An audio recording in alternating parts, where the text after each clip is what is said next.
Lawyer ni LV Vergara na si Franz Ruiz umiyak matapos pusasan sa Senado. Ipinag-contempt at nakakulong na ngayon sa detention facility ng Senado ang babaeng amo ni LV Vergara, ang dating kasambahay na nabulag dahil sa pagmamaltrato. Nagmosyon si Senator Jinggoy Estrada na makontempt si Franz Ruiz dahil sa patuloy na pagsisinungaling sa pagdinig ng Senate Committee on Justice and Human Rights. Sinangayuna naman ito ni Senator Ronald Bato de la Rosa kaya't ngayon ay nasa kustodiya na ng Senate Sergeant at Arms. Una pang inihirit na Estrada na idiretso sa Pasay City Jail si Ruiz, ngunit binawi niya ito matapos silang mag-usap ni Tolentino at de la Rosa. Samantala, humarap na si alias Dodong, ang dating houseboy ng pamilya Ruiz, na sinasabing nasaksihan niya ang pagmamaltrato kay Vergara. Gayon din ang dalawa pang houseboy ng mga Ruiz sa Occidental Mindoro. Sinabi ni alias Dodong na ang pagpasok sa kanyang tinutuluyang bahay noong nakaraang linggo ng isang armadong lalaki ay maaaring inutusan umano ng kanyang dating amo upang hindi siya makatestigo. Ayon pa sa ating mga netizens, dapat lang at huwag lang palabasin habang buhay pagbayaran ang kahayupang ginawa sa kasambahay niya. Bravo Senators Bato, Tolentino, Jinggoy, mabuhay kayo. Napakawalang hiya nyo, Madam Franz. Wala kayong awa, walang puso, walang kaluluwa, para kayong walang mga magulang, walang mga anak. Pagtanda nyo, mahihirapan kayo. Makarma sana kayo, Diyos na po ang bahalang magparusa sa inyo. Mabulok ka sana sa kulungan sa ginawa mong pagbulag kay Ate LV. Salamat mga senador na makikisig, napigyan agad ng hustisya ang ginawa kay Ate LV. Mabuhay po kayo mga senador na makikisig. Ako tatawanan, seryoso ako. Ilan? 2020, 21, 22. 22, 23. Opo, 20. O ilan? 23 nga. 4 years nga, magpo 4 years. Ako sinungaling o ikaw? Tingin mo kay LB, matino ang pag-isip, hindi sira ulo. Hindi po. Ikaw, John Mark. Hindi rin po. Ikaw, Ayun. Dudong. So, natural, normal, nasa tama pag-isip si LB. Kumusta po kayo lahat dyan mga kababayan? Welcome back sa PH Trending.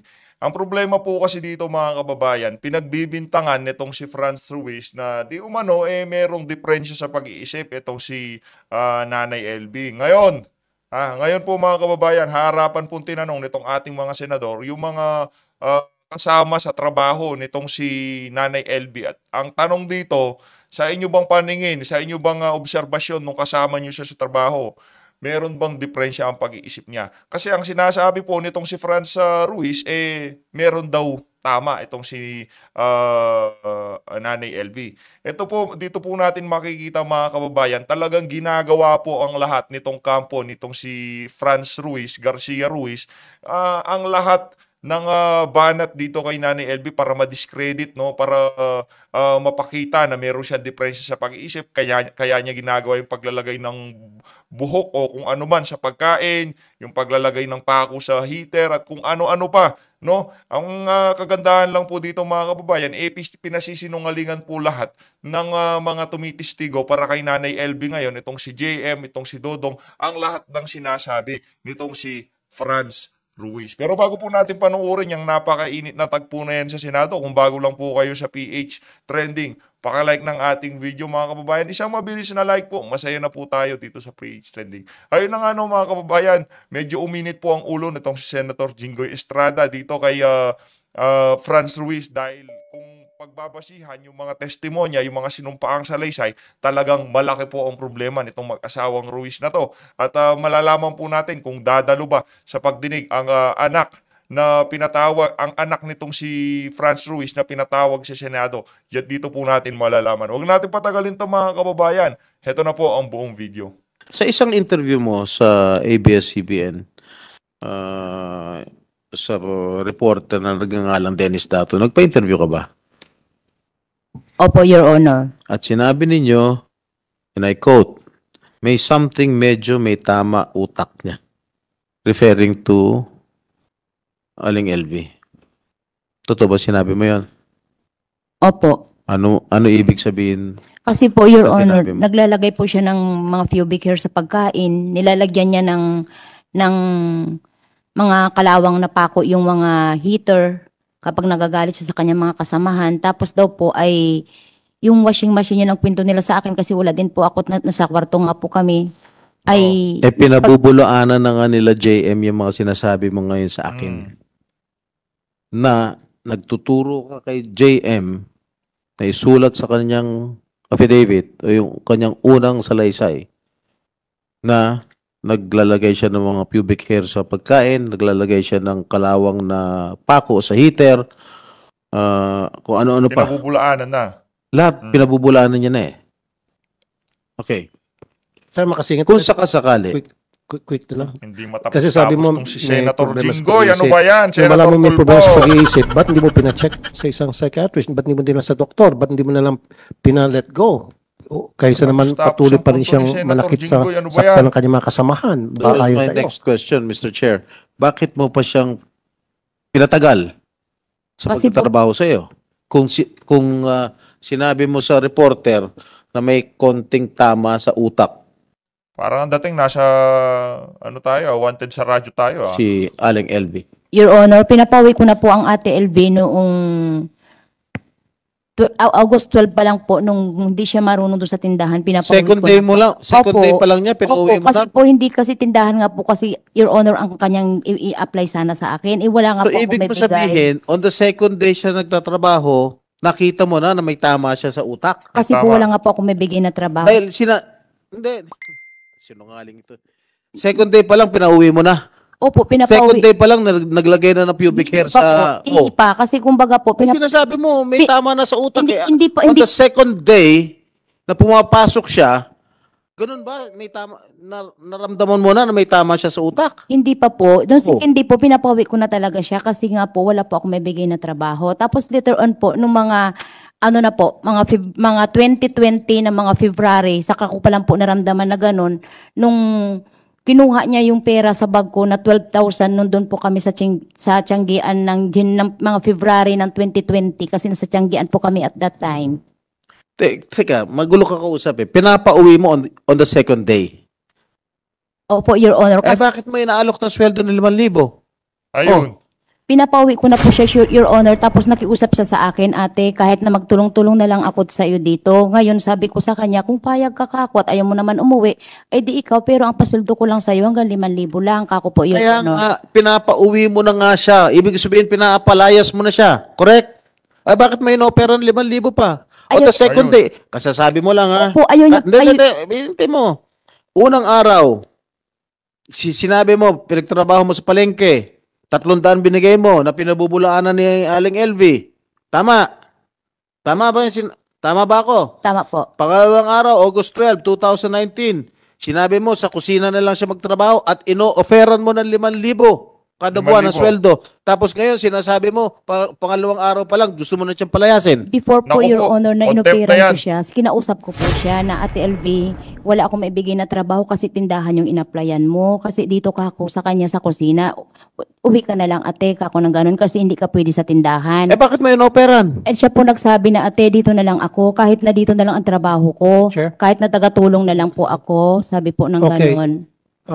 Sabi niyo po kanina, pinapauwi niyo na siya at ayaw niya. Tinawagan niyo ba yung mga kamag-anak niya para sabihin yung pangyari na pinapauwi na siya dahil may problema sa pag-iisip? At that time po ng second day po, hindi pa naman alam po na medyo may problema sa pag-iisip. Oh, di ba Mga- pinapauwi mo na sana nung ayaw niyang umuwi? Sinabihan mo yung kamag-anak niya. Lalo Tinawagan na pat sana, nung tama. nalaman mo na meron Correct. siya problema sa pag-iisip. Eh siyempre, cargo mo pa yan. Malay mo kung may ginawa sa sarili niya o may ginawa sa kanyang mga kasamahan. Kasama. Cargo mo. Dapat, ang ginawa mo, sa either pinadoktor mo or Tinawag nung mo pinaalis mo, tama lang yon. Kung ayaw niya umalis, sinabihan mo yung kamag-anak niya Hindi na ko po, para sunduin siya. hindi ko po nasabihan Tama. yung kanyang mga Bakit kamag-anak, mo Your hindi ginawa? Honor. Tapos pangalawa, sabi mo, nagnakaw siya ng 12,000. Pinablatter mo ba sa barangay yung pagnakaw? Ayun. Hindi ko po 12,000 pinablata, yun, ha? Your Honor. Bakit hindi? Ang sabi niya na lang po sa akin, ate, ibabas mo na lang sa sweldo ko, te. Sabi niya po sa akin. Kaya binawas ko na lang po sa At sweldo meron bang niya. kasulatan? Wala po, Your Honor. Oh, Ayun. hindi paano namin malaman kung nagsinungaling ka, kung sabi kang totoo. Dapat pag ganun dokumentado, may pinag-aralan Oo. ka, di ba? Opo. Oh, dapat yun, nung nagnakaw ng 12,000, pumunta kayo sa barangay, pinablatter mo, ito sa anong ginawa mo. And then, doon sabihin mo na nagnakaw ito, hindi ko siya ididimanda, pero nagkaregluhan kami, ibabas ko sweldo, pirmahan sa harap ni chairman. Oo. Hindi mo ginawa. Hindi ko po ginawa, Your Oh, At saka doon pa lang sa pagnanakaw niya, kung totoo man yun, dapat sana tinanggal mo na siya nung nakumpleto niya yung 12,000 na kinaltas doon sa sweldo niya. Kasi hindi mo naman pagkakatiwalaan Nagnakaw na nga Ito talaga. tapos hindi mo pinagamot. Nung malaman mo may problema sa pag-iisip, nung nakiusap sa iyo, pinayagan mo lang. Tapos binabaan mo sweldo, pinagsamantalahan mo yung weakness niya. Alam mo may problema sa pag-iisip, alam mo hindi po papalag, kaya binabaan mo yung sweldo. Mapagsamantala ka. Hindi ko po yun pinagsamantalan, Your Honor. No, kasi di ba binabaan mo sweldo? Dahil sabi mo, pinapauwi mo, ayaw niya, kaya binabaan mo yung sweldo. Your Honor, ang sweldo at that time po dun sa amin ay 4,500 lang. Ginawa ko pa nga pong 5,000 yung sa kanya, Your Honor. Kasi 2020 po yun, Your Honor. Pero yung sinabi mo kanina na nakita mo may problema sa pag-iisip, naglagay ng pako, naglagay ng pubic hair, etc., doon mo na-determine na may problema sa pag-iisip. Yun po yun talaga na dapat, kung ganon, kung sa akin yun nangyari, kukonsulta ko sa doktor, sasamahan ko sa doktor, and then, depende kung ano sabihin ng doktor, hindi na pwede magtrabaho yan, pauwiin ko na. Or kung ayaw niya magpa-doktor, ikaw mismo magpapauwi sa kanya, tatawag ka sa kamag-anak para kung sakali man may nangyari, hindi mo kargo. Kasi nga, tinimbre mo at tinimbre mo kay chairman. Ganon yun, di ba? Yan din yun sa negosyo, di ba? Negosyante ka. Di ba sa negosyo nyo, lahat ng galaw ninyo, lahat ng labas-pasok ng pera, sinusulat nyo, tama? Dokumentado. Kung magaling ka sa pagsusulat sa negosyo, dito, hindi mo nagawa, hindi mo na-apply. Natural lang yan, di ba? Everything should be recorded sa negosyo. Nung time, Dito rin dapat, everything is recorded. nung time kasi, Your Honor, busy po kami. Kasi Ay, hindi mo pwedeng gamitin busy. Buhay ng tao dito pinag-usapan natin. Kung sa pera nga, wala, may time ka na mag-record. Pero pag tao ang pinag-usapan, buhay ng tao, wala kang time. Dapat yun ang tamang talagang gawain mo na nakita mo may problema sa pag-iisip. Dapat agad-agad, ni-record mo yung pumunta ka sa chairman. Diba? Sinumbong mo or pinagamot mo. Hindi mo ginawa, yun ang malaking pagkukulang mo. At questionable yun. Kasi ang normal na tao, yun yung gagawin. Ipapadoktor siya. Para hindi na lumala pa yung problema sa loob ng household mo. The fact na pinabayaan mo yun, ibig sabihin, kinukonsinti mo, game, okay ka lang kasi hindi naman ikaw nasasaktan. In fact, ikaw ang nananakit. Yun yung basa ko doon. Salamat, Senator Jinggoy. Thank you. With the permission of our dear colleagues here, we are about to have the executive session unless there are still Marami po ang questions. tanong, Mr. Chair. Okay. Thank you, Mr. Chair, for your indulgence. This woman is Singit kasi na. giving a lot of inconsistent statements, answers to Mr. Ni Chair. Senator Jinggoy. Sinabi mo, Madam Franz, pangalawang araw pa lang pinapaalis mo na siya. Tama?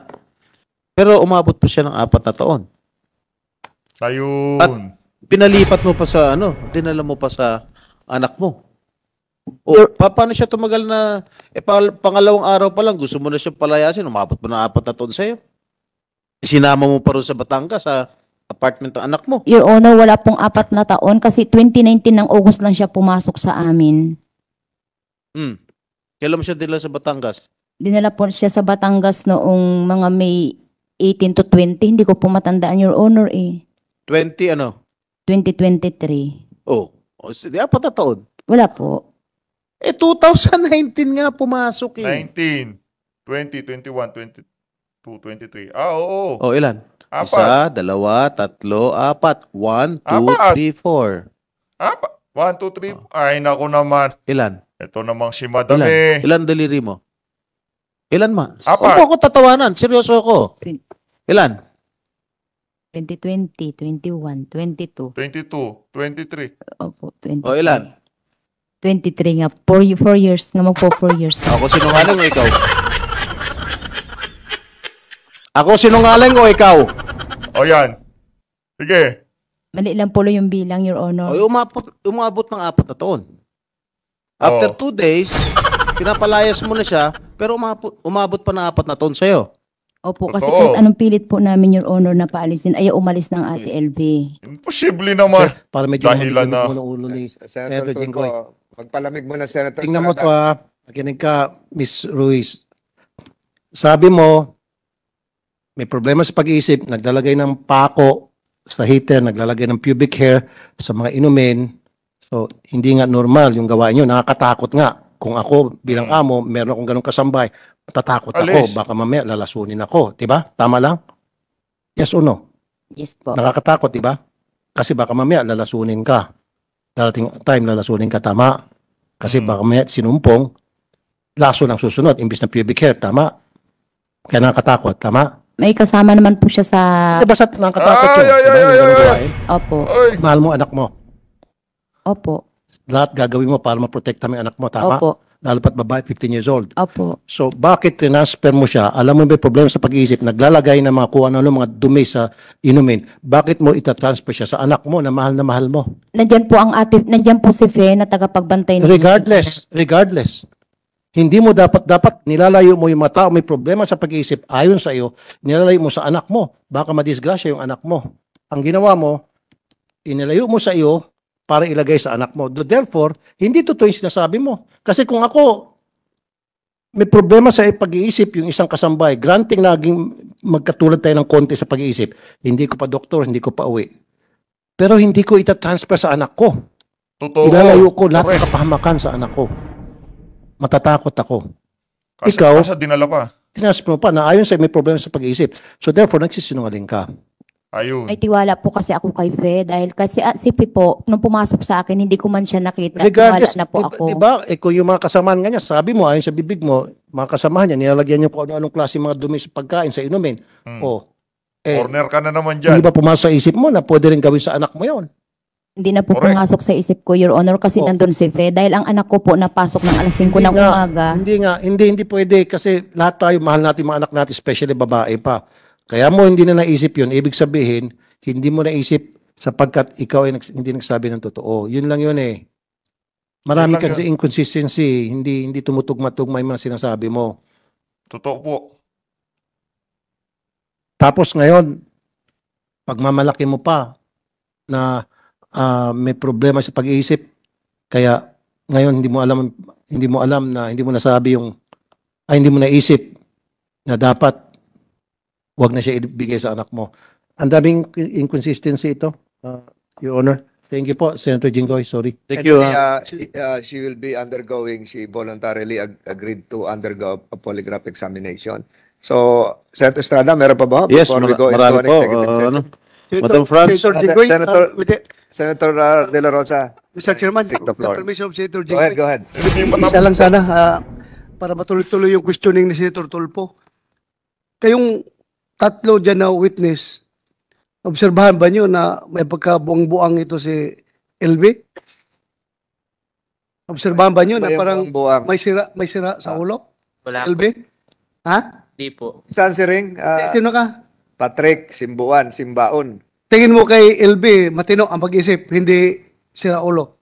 Di po. Ikaw, John Mark, Hindi rin po. ikaw, Ayun. Dodong. So, natural, normal, nasa tama pag-isip si LB. Honest opinion ninyo yan, ha? O hindi kayo kinukuers dito. So, kasalungat yung obserbasyon ninyo sa obserbasyon ng amo ninyo. Oh, thank you. For the record, Mr. Chair. Thank you. Senator Thank you. Jinggoy, thank you. Estrada. Thank you, Mr. Chair, Senator Bato. Okay, Madam Franz, sinabi niyo last hearing na bumubugbog kay Aling LV ay ang kasamahan niya na pinangalanan ninyo na JM. Si JM. Tama po ba? Hindi po nang bubugbog. Sinuntok lang po yung kabilang mata niya sa kaliwa.